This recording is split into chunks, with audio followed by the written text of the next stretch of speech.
Ari na nga ho ang part 2 doon sa aming Tagaytay Picnic Grove Adventure ng nakaraan.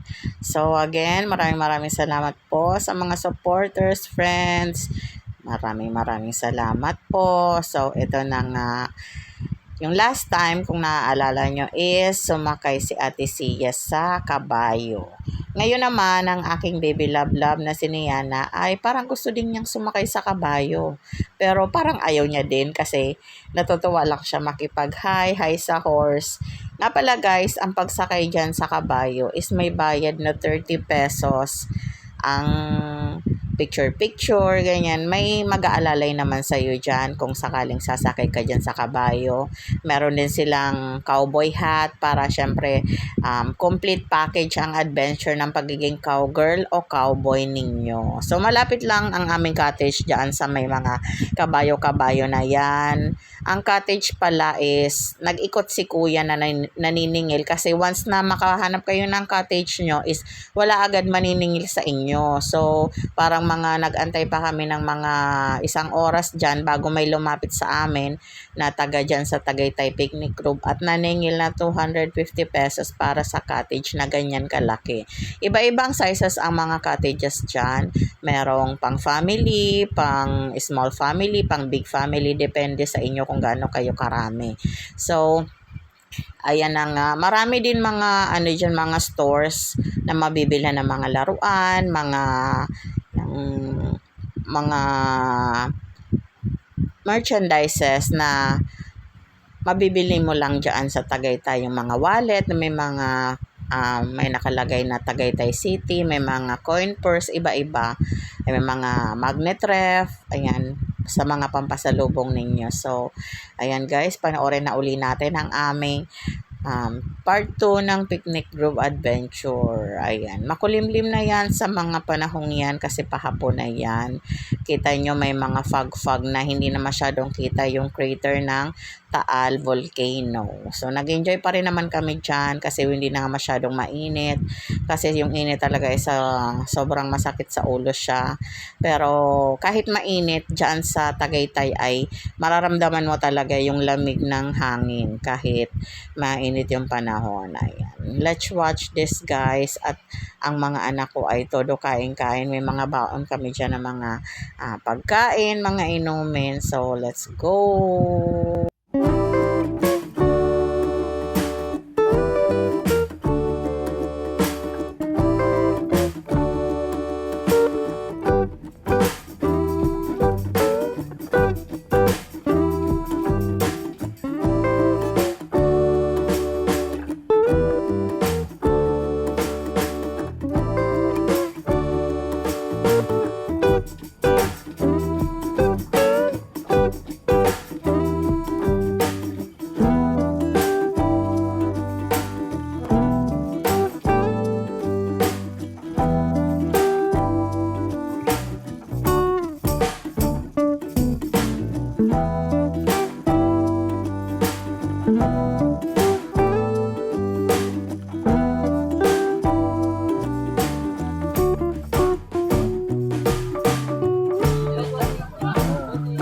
Meron ibang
Ayan, sinubukan dyan ng mamsi nyo na mag 360. Yung iniikot ba yung camera para makita yung place. Ay, Diyos mio talaga. Nakakahilo siya. Promise, itry nyo. Ayan. Uso kasi yung ngayon na napapanood ko sa mga vlog na pag nasa isang place ka, iikot-ikot mo yung camera mo, tapos ikaw din na umiikot-ikot ka, o diba? Masakit siya sa ulo. O hindi lang ako sanay, I don't know. So, ayan, nakakatuwa talaga kasi first time na mga anak ko makapunta dyan sa Tagaytay Picnic Group. At saka, mahilig talaga ako guys mag-film ng mga daily life namin, ng mga pinupuntahan namin for memories talaga. Ikikip ko siya sa aking mga video vault para syempre yung mga anak ko pag lumaki na sila is may ano sila, may easy access sila sa mga memories nila nung childhood sila. Kasi guys, ako kasi, wala akong mga, di ba hindi pa naman uso noon yung mga video, photograph dati. So, dahil nga ang bahay namin ay lagi binabagyo dati. So sabi ni mama, yung mga pictures namin ng mga bata kami ay nabasa na daw ng bagyo. So sabi ko, yung mga anak ko gusto ko pag lumaki sila is makikita pa rin nila yung mga lugar kung saan sila pumunta, yung mga pinagagawa nila nung mga bata pa sila, 'di ba? Yung ganun talaga yun eh, yung mga hindi mo nagawa or hindi mo naranasan nung bata ka is talagang gusto mong maranasan yun ng mga anak mo, 'di ba? Parang yun talaga yung gusto natin as a parent, 'di ba? So, ayan, thank you Lord kasi kahit hindi namin plinano yan is nakagala pa rin kami dyan sa Tagaytay. Parang last na punta ko dyan is nagtatrabaho pa ako sa NIDEC way back 2010, something like that, hindi ko na nga matandaan. Pero may photograph ako dyan mismo sa picnic group na yan. Naka-display pa rin yung picture ko dyan dito sa bahay. So, ayan, ang anak kong si Niana ay syempre, nakakita na naman siya ng bubbles. Ayan, favorite talaga ng mga bata ang bubbles. So, ayan, hinila niya talaga ako dyan sa taas. Mami, play, sabi niya ganon. So, ito, binilan ko siya ng bubbles. Ayan, ang bubbles na yan ay nagkakahalaga ng 250 dyan sa Tagaytay Picnic Group. May libre na siyang dalawang lagayan ng bubbles. So, parang okay na din siya. Medyo mahal lang kumpara sa mga ibang tindahan. Pero dahil nasa Tagaytay, ay carry na din natin yan para sa happiness ng mga anak natin, diba? So, ayan. Ang ganda ng niya, sobrang daming bubbles. Ang ganda ng pagkaka-design ng lagayan ng bubbles na yan. Ayan, tuwan-tuwa ang aking anak. At pagkakita ni Kuya Rain, gusto niya din ng ganyan na kulay pink din. Sabi ko, ay nako, hindi pwede. At si Yano lang ang bibilan ko. So, ito si Kuya doon ay to the rescue siya. Ayan, umalis silang magtito at pagbalik nila ay may bubbles na din si Rain. Nakita naman ni Ate Eli, gusto din nila. Sabi ko, hindi na, mga malalaki na kayo, hayaan nyo na yung mga baby brother nyo. Yung baby brother nyo at yung baby sister nyo, makihabol na lang kayo ng mga bubbles dyan. So, ayan. Nag-enjoy naman sila maglaro ng bubbles. At si Ate Sia nga ay ginawa pang photographer si Tita Mickey niya. O, diba? May sila dyan, may photograph session sila dyan habang si Niana ay nagbabubbles. Si Ate Sia ay todo posing dahil may pa-bubble effect siya sa kanyang mga pictures. O, diba? Nakakaloka si Ate Sia. Lahat talaga ng mga spot na maganda gusto niya talagang laging may pa-picture siya. Si Ate Eli hindi siya masyadong mahilig mag-picture. So, ayan, pasayaw-sayaw lang siya dyan. Si Sia talaga ang grabe talaga. Gusto niya yung paganda siya ganyan.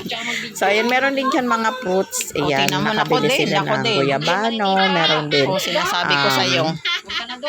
Saging, senyorita na saging. At saka, wait lang, yung pangbayad nyo. Mangga. May nabili din silang mangga dyan. Ayan. So, ayan si Mickey ay nag-try din siya magsakay ng kabayo. Ayan. Okay naman. nice experience. Ang anak ko ay talagang gusto Ay, talaga niya. horse.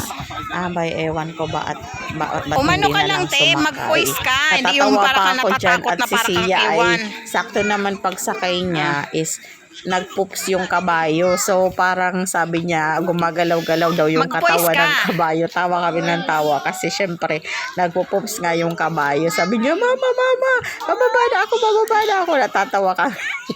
Ayaw niya na magpa-picture, natakot siya. Baka Siya. daw tumakbo yung Siya. kabayo. Kasi nakasteady Siya. lang yan na kabayo na yan. Ang bait-bait niyang horse na yan. Sabi nga ng mga anak ko, mama, yung kabayo kanina parang nakasmile siya. Tapos ngayon na parang pahapon na, nag-ano na daw, parang nag-iba na Ngumiti daw ka. yung face ng Ngumiti kabayo. ka. Parang hindi na daw Ngumiti ka. masaya. Sabi ko, oo nga, kawawa nga yung Tumatay horse lang kasi siya. bawal siya Tumatay. umalis yan sa pwesto niya. Nakasteady lang siya. Ganyan. Kumbaga, napaka Tumatay lang kasi, te. boring ng life ng Tumatay horse na yan. lang. Pero, yun talaga yung job niya eh. So, Tumatay na-train lang. naman siya dyan. Yung mga anak ko is naaawa sila doon sa horse dahil nga daw hindi daw nakakagalaw, ganyan. Tapos hindi nila nakikita na pinapainom ng tubig. Sabi ko, baka naman pinapainom din yan at pinapakain ng tubig. O, diba? Rabbit. Masyadong Rabbit. concern yung mga anak ko doon Pero sa pink din. horse. Ayan, nag-antay-antay lang kami dyan ng mga ilang oras pa. Si Ate Melody Sia, ba? si Denden at saka si Mickey. Bumaba pa sila kasi meron pala dyan sa baba niya na hanging bridge. Tas may trail daw sabi nila. Hindi ko na pinuntahan kasi pag pinuntahan ko pa yun is sobrang mapapagod ako at bitbit ko pa si Niana. So nakitingin na lang ako sa mga pictures nila kasi sobrang layo na yata nun mula doon sa cottage namin. So ayan guys, dahil pauwi na kami ay nagpicture na at kami ay pababa na uli ng Tagaytay Picnic Group. Ganon uli, babiyahin na naman. Ito nga pala pag weekend is sobrang traffic pala pababa ng Tagaytay kasi yung halos wala ngang 1 hour na paakyat namin nung tanghali, nung pagbaba namin is na siya, sobrang traffic na siya. Inabot kami ng 2 hours sa biyahe. Sobrang sakit ng ulo ko.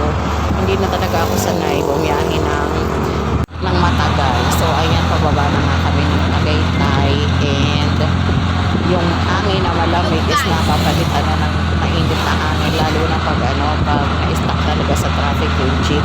Masakit talaga yung sa ulo guys. And of course, ayan, pauwi na kami. And ang ganda pala dyan, meron silang flower market dyan sa Tagaytay City. Marami din ako nakita mga pakwan, may mga pinya. Ayan. So maraming salamat nga pala. At nandito na nga kami sa pababa na yan. Ang anak kong si Rain pala ay nakita nilang may paltos. May paltos yung anak ko. At to the rescue ang kanyang tito na si Dondon. Ayan, bumibili ng banit at mga first aid kit dyan sa pharmacy pagbabaan. Kailangan malinisan daw at matapalan ng banit ang paa ni Rain. So maraming salamat doon sa pagmamahal kay Rain. See you again!